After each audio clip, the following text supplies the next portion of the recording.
So Taliban takes Americans hostage. They say they're willing to trade for some Gitmo prisoners. Now, if you remember, just a few weeks ago, I talked about how we were paying the Taliban upwards of $40 million, almost a week, basically, for trying to keep the peace, quote unquote, keep the peace. That's our diplomacy now, just pay them off. Under Trump, everybody dogged him out for negotiating with them to say, hey, you cause one chance of someone to get hurt over there while we're over there in Afghanistan. We know where you live. He even showed a picture of one of their homes and said, it will cease to exist if you do anything to any Americans. Well, now the Taliban have taken over, again, a lot of the Middle East in certain areas, and now they've taken men hostage, U.S. citizens hostage. Let's talk about that today. I've been running most of my life. Hey guys, welcome to the Max. Thank you so very much for being here today. If you are new to the channel, go down here, press subscribe, ring the bell. Give us a thumbs up or a thumbs down, that's okay. But let us know what you think about the content of today's channel. I think what we have realized each and every day is what real good leadership actually does for our country, and then what real bad weak leadership really does for our country each and every day. So let's talk about this story from Zero Hedge. It says, Taliban takes American hostage and says they're willing to trade for Gitmo prisoners. For the first time in years, the Taliban says it has arrested and imprisoned American citizens, hoping to use them to negotiate for a prisoner swap. The Taliban says that it has at least 2 U.S. citizens, some saying maybe even 3, that are being held for violating Afghan laws. Now, this would have not happened and did not happen under Trump, because he warned them and told them he would blow their homes up. True story. The detained individuals have been identified as confirmed by the State Department. The Taliban government spokesperson announced that American nationals have violated the country's laws in discussions with the U.S. regarding this issue. Now again, why are they taking any of our people prisoner? We're paying them millions of dollars a month. Millions of dollars a month. Go back and look at the story. Sean Ryan dropped this on one of his shows, on one of his podcasts. But we're paying them uber millions, like hundreds of millions a year, just to simply, quote unquote, keep the peace. And now, even though we're paying them, just like we were doing with Iran, even though we're paying them, they're now taking our people captive and holding them for ransom, basically, or for prisoner swaps. That shows what they think of our leadership as of right now.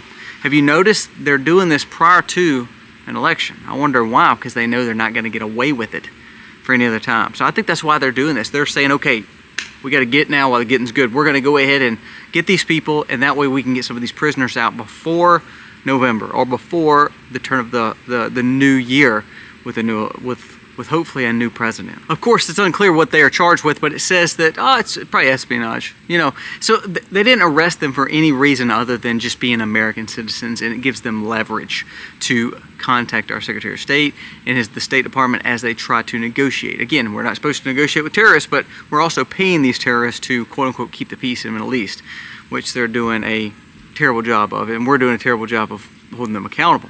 The U.S. Department has since designated Afghan as a level 4 do not travel country. I wonder why. It's probably because the withdrawal was such shoddy and terrible that we didn't actually control it, and now we don't control an area that we spent trillions of dollars and 20 years of our people's lives there, and actually lost countless military men, and also brought back several veterans with missing limbs.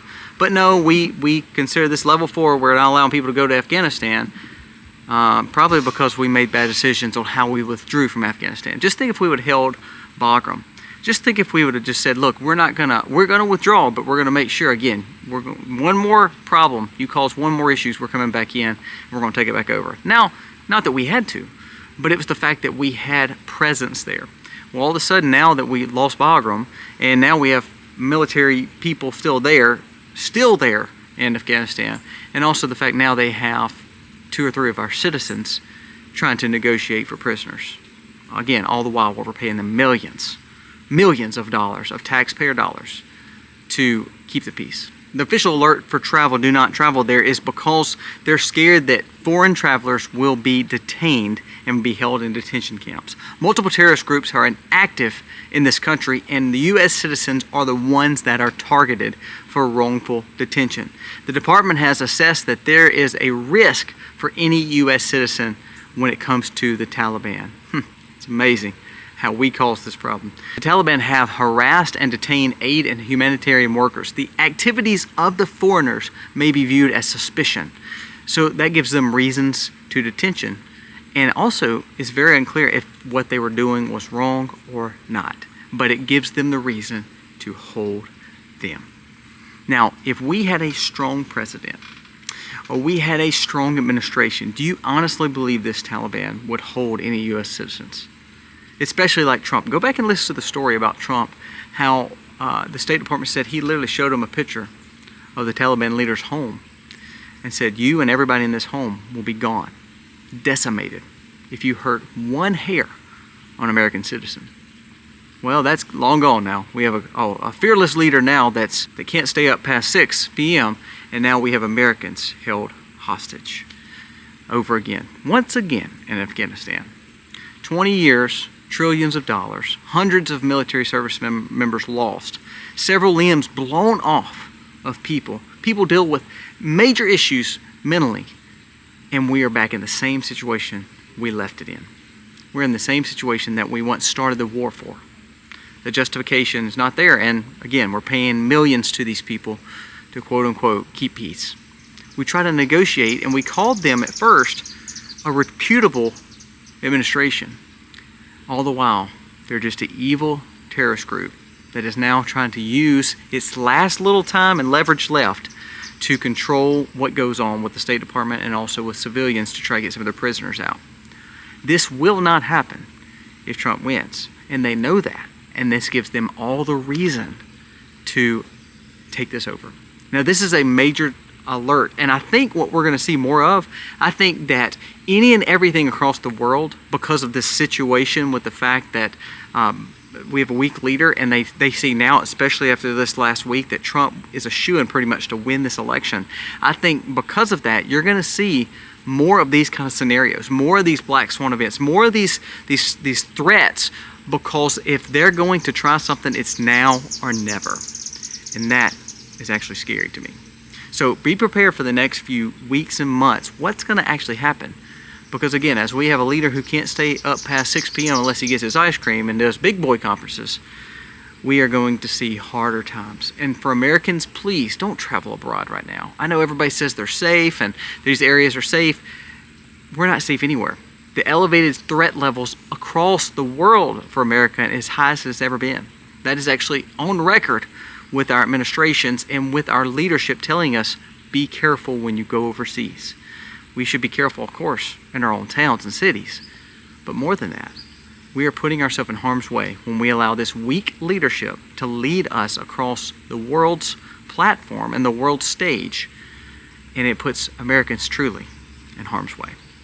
And now these 2 men, maybe 3, but 2 men for sure, are being held in detention places in Afghanistan, and all they are is just going to be a pawn and a switch. And the question is, what is the Biden administration going to do?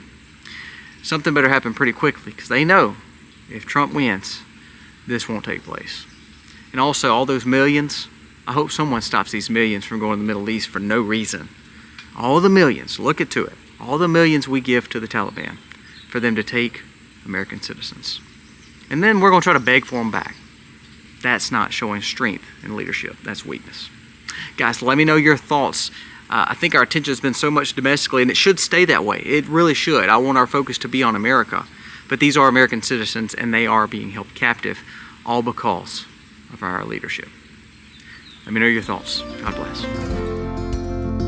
Send me off with the words of a lullaby.